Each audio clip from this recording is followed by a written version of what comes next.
Mama. And she prayed that if she was going to die, that God would just take her in her sleep. Instead, this woman suffered a massive stroke. In another culture or another time, she would have died from that stroke. It's so hard to know what to do. Yeah. In this culture and time, machines can supply air and food to bodies no longer able to breathe or eat on their own, which is great if you eventually recover. That's better. The medication it helps. Not so great if you don't. Then it becomes much more difficult to know whether to start, how long to continue, and when to stop medical methods that keep you alive. You know who I am? That's why Hospice of the Valley has begun a program called Healthcare Decisions, to help all of us begin to think and talk about the kinds of decisions that any one of us could face tomorrow. If not for ourselves, then for a child, a sibling, a spouse, or a parent. Do you hurt anywhere?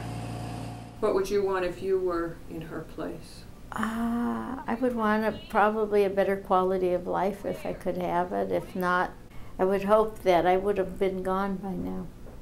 Most of us, when asked, would say the same. The problem is, by the time loved ones need to know what we would want, we're in no shape to make or communicate those kinds of decisions. She used to say yes, like, stop bothering me. But she doesn't do that anymore.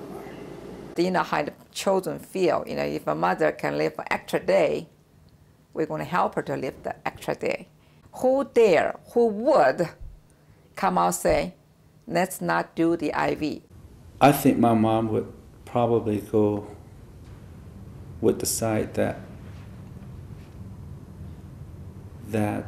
she don't want to be kept alive. That would be a form of indignity. Of course, my brothers and sisters would disagree with me on that. So Would they? I don't know. I don't know. Because we really never talked about those things. No, I didn't want to put the tube in. You and Frank. I understand. That's exactly what I'm saying. Okay. That was So what I'm do you saying. think it's I been know an your advantage? intentions. Families can be torn apart when forced to make decisions without guidance. And the question is, why keep feeding her when she's going to die anyway and probably will feel weaker and more short of breath as time goes by? But a son believes it is a form of murder to stop life support for mom. A daughter believes it is the worst kind of torture to continue it. I know it's like a vegetable, more or less. I understand. Why do that to anybody? That's so cruel. That makes me sick. Do your children know what you would want in a situation like this? Although this brother and sister did eventually reconcile, not all families do. Conflict over a loved one's dying can affect families for a lifetime. Could that be your legacy? She got so tired of being taken to the emergency room that towards the end she says, you know, if I develop another fever and if I start vomiting and whatever, don't take me anymore. I want to stay here. Because the emotion was so great to say, I'm going to save her at all costs, whatever it takes. Let's go. I'm ready to go. You know, but I had to rely on what she had told me because we had discussed it. The grief that you feel is indescribable because it's like nothing that you can possibly imagine. But I think I can honestly say that the healing process of that grief was improved by the fact that we were able to discuss what her wishes were and to know that we respected what she wanted. Well, you mean two, you want me to put the two? Well, like a clock has, right? Clock has. 10 minutes after 11. Right. The failed attempt to draw a clock helps confirm this man's diagnosis of dementia. The area that we haven't talked about yet is advanced directives. What does that mean? I'll tell you. Confronted with the slow dying of dementia and the many situations that could arise, the sons agree that their father's comfort will be their guide to future decisions. I wouldn't want to prolong things where he's uncomfortable. I'd hate to see him in an uncomfortable situation, you know, sitting in a hospital bed or hooked up to, you know, or even at home, real uncomfortable. And not able to understand what's going on. Yeah, just, miserable in that. I don't think any of us want to see that at all. Comfort care that keeps you from pain? All-out preservation of life, no matter what? Or some measure in between? It's your decision. I like living.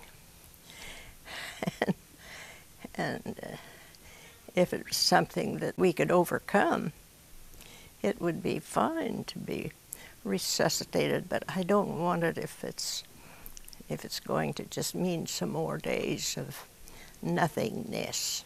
Well, for me, it's easy. I mean, if it's irreversible and, the outlook is pretty bleak, you can go ahead and let me go. See, I might feel right now that, hey, I want you to do everything you can as long as you can. And you've said that. But I may reach a point where life is no longer worth living. If I was total care for a period of time, I haven't given the period of time any thought. I would not want to continue. Have you talked about that with anyone? Just you. All I can say is that I hope I wake up dead. In a medical culture that can keep you alive for years, is there a point at which you would rather not be kept alive? Healthcare Decisions is teaching people to talk about these choices and how to tell others what they decide. We also work with hospitals and other healthcare institutions about honoring your decisions. To help prepare your family and healthcare team for the day when you can't tell them what you want, contact Healthcare Decisions today. Love is demonstrated and is exercised. It's very easy for anyone to say to someone, I love you. But if it's not backed up by works, it's of no value. Right? It's like if you tell your wife, oh, I love you, but if you never hold her hand, if you never send her a flower, if you never do these things, it's lip service. The same thing goes along with the directives. That same act of love is how I introduce it. And I tell them, es un acto de amor. It is an act of love to talk about this.